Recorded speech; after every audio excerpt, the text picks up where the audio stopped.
There is a clamoring for her voice right now. No one can better prosecute the case while inspiring a call to action than the former vice president. Who wrote that? The words of a former Kamala senior advisor, James Freeman in the Wall Street Journal, reacting by offering, candidly, as news consumers, we have to be thankful when one quotation can provide so much amusement. Truly. It was good. I'm still laughing. Well said. Kamala did reemerge at this gala for an organization called Emerge, which apparently was birthed out of Kamala's 2005 campaign for Senate, I guess. Or no, probably Attorney General back then. Anyway, they tout themselves as the nation's largest network of women elected officials and candidates. And here's how she re-entered the fray. Hi, I'm Andrea. Hi, everyone. Thank you all. Thank you. And Dougie's here, too. Oh, your favorite, Dougie. Hi, baby. Dog Emhoff was in tow. Woo! And then she went on to tell us what she's been thinking about. Brace yourselves. In fact, please allow me, friends, to digress for a moment. Okay. I got It's kind of dark in here, but I'm asking for a show of hands. Who saw that video from a couple of weeks ago? The one of the elephants at the San Diego Zoo during the earthquake? Google it if you've not seen it. So that scene has been on my mind. Everybody's asking me what you've been thinking about these days. Well, that laugh. I mean, we dodged a big bullet with that one. Pun intended. Kamala also has some commentary on the up-and-comers. You know, she wants to stay with the zeitgeist within the party now that she's an elder stateswoman. including congressional leaders like Cory Booker, Chris Van Hollen, Chris Murphy, Jasmine Crockett, Maxwell Frost, AOC, and Bernie Sanders. So basically, the emerging, if I could borrow the name of the organization, the emerging leadership of the Republican Party, the Democrat Party, as Kamala sees it, are all of the professional protesters and the sort of biggest and in some cases dumbest demagogues that they have to offer. Okay. Important words. She has not retreated from the scene, and neither has her running mate. Maybe they can get the band back together again for 28. Yeah, because Tim Walz was out and about and was, people asked him about why Kamala chose him. Why you over other people? This is the greatest thing ever. To improve people's lives. But I also was on the ticket, quite honestly, because I could code talk to white guys watching football, fixing their truck, doing that I could put them at ease. I was the permission structure to say, look, you can do this and vote for this. And you look across those swing states, with the exception of Minnesota, we didn't get enough of those votes. But you could be giving them. Yeah, Tampon Tim's a real man's man, huh? Well, I mean, it's interesting that he almost had a light bulb go off there. So I was supposed to be the permission structure for, real honky men to vote for Kamala. Except we didn't get enough of those votes in swing states. Well, Tim, what? Somebody who was paying attention to what Tim was saying, and of course nobody was at Harvard where he offered that remark. Well, why do you think that was? Man's man that you are. It's so racist. Oh, my God. For more on, both sides of the political divide, Dan Henninger, deputy editorial page editor of the Wall Street Journal, joins us now. Dan, thanks for being with us again. Appreciate it. Good to be with you guys. Well, one of the best things that Trump and the Republicans have going for them is the lineup that the Democrats are offering for public consumption right now, wouldn't you say? I would, indeed. And I would go so far as to say that the Republicans have lucked out for going on a decade in this respect. I mean, there's no there. Some of us were writing as far back as 2016 when Hillary Clinton was the nominee, that the Democratic Party had not developed a bench at the presidential level. And Democrats themselves would say the same thing. Where are our serious people? And they just didn't come forth. They didn't develop them. There was no one you could name. So you ended up with that primary back then featuring people like Cory Booker and Kamala Harris and Bernie Sanders. And, as we've said many times, Joe Biden became president because party professionals recognized that Bernie Sanders was doing so well in the primaries back then, and they did not think a progressive, a man of the left, could be elected in a general election. So they went with Biden. Okay, we got the Biden presidency, but the coloration, the personality of this party hasn't changed at all. It's still a party of the left. I mean, who's this star duo that they have running around the country now? Bernie and AOC. That's the face of the Democratic Party. That's, to me, Dan, this is one of the big stories of Trump's first 100 days. There's a lot to say about Trump, but one of the big stories is that Democratic Party is in seemingly terminal disarray. Well, and then the Dems try to pull an all-nighter. I don't know if you saw this, to mark 100 days of Trump. Yeah. But Schumer couldn't make it past midnight. And then this is the next morning with his buddies. Donald Trump's first 100 days can be defined by one big F word. Failure. I mean, such an old. I mean, and his approval rating's 17% right now, so he's not going to be there much longer. Do you think? Well, it's always a question. His challenger would be AOC, Ocasio-Cortez. Democrats in New York State are not, believe it or not, complete fools, and they do understand that Schumer has a lot of seniority. AOC would go into the Senate with no seniority whatsoever.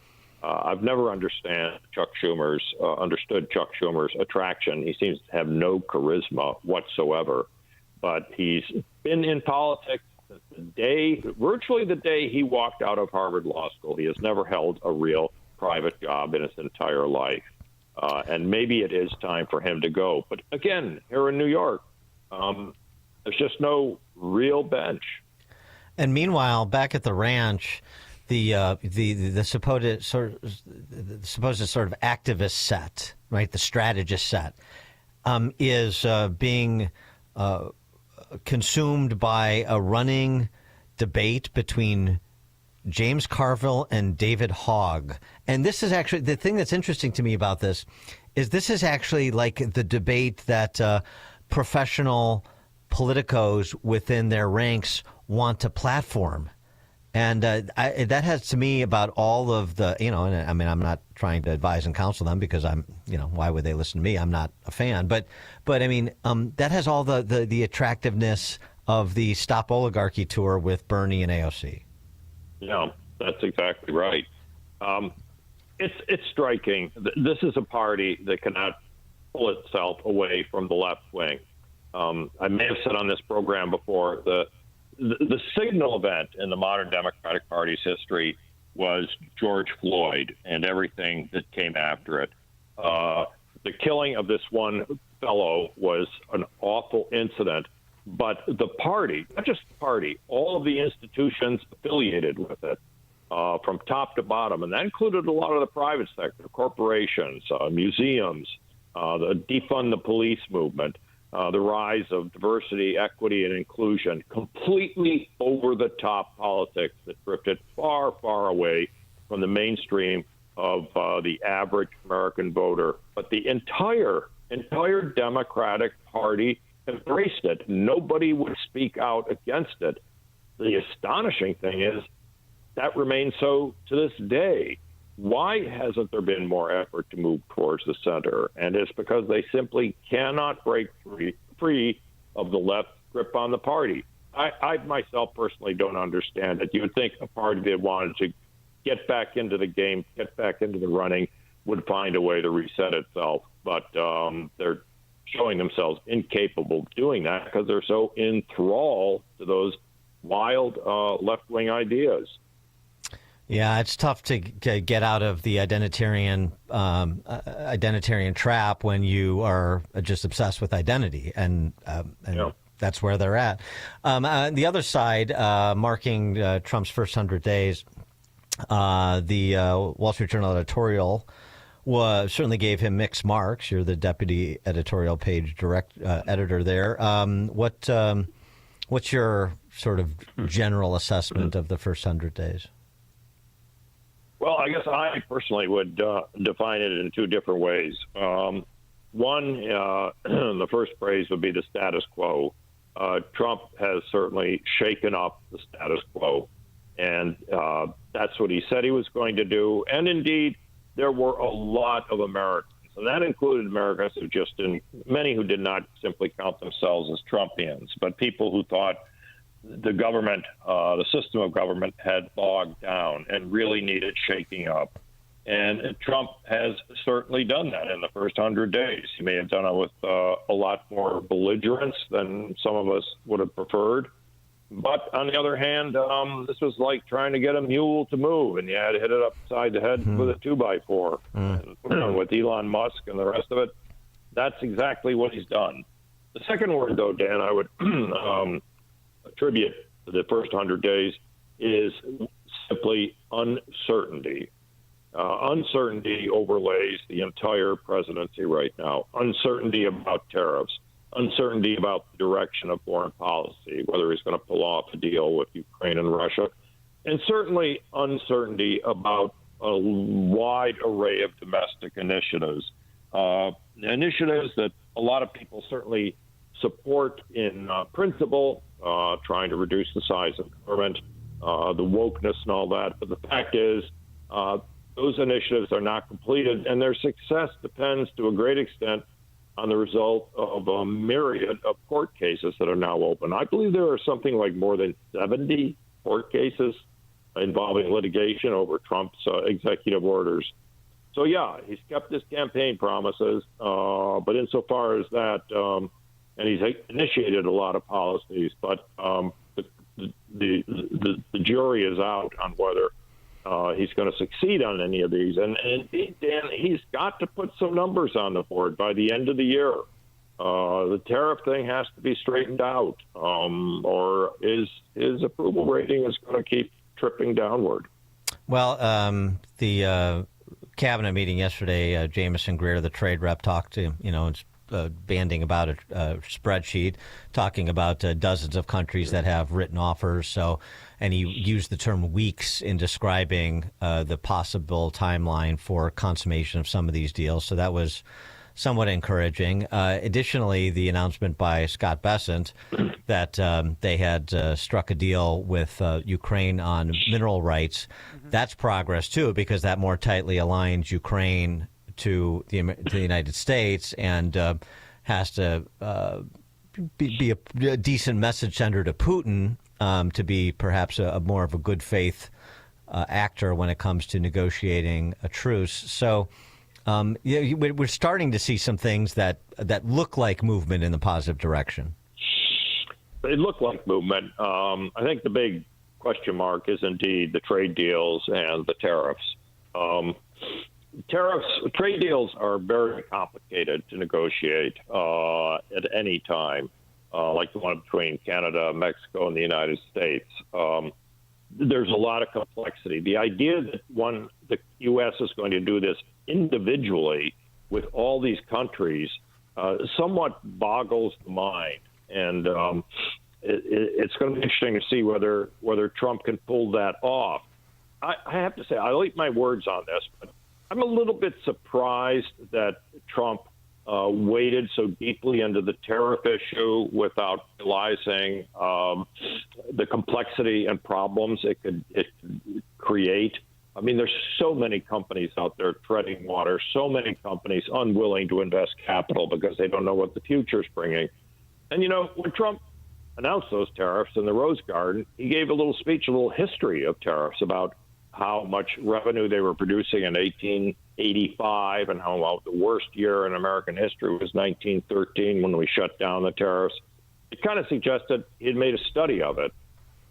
But the execution of these tariffs does not look like it was the result of a lot of study or preparation. They simply have waded in.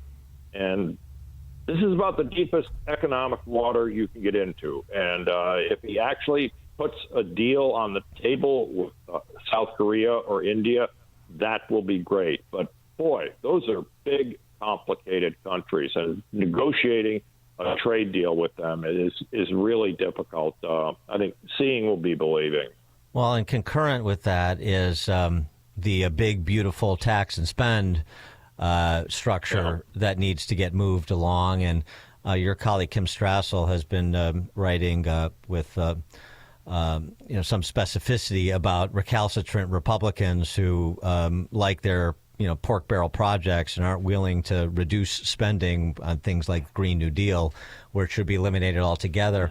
We talked about this a bit earlier in the program, and I floated the idea with Musk perhaps tending to his private affairs more so than in the last 100 days.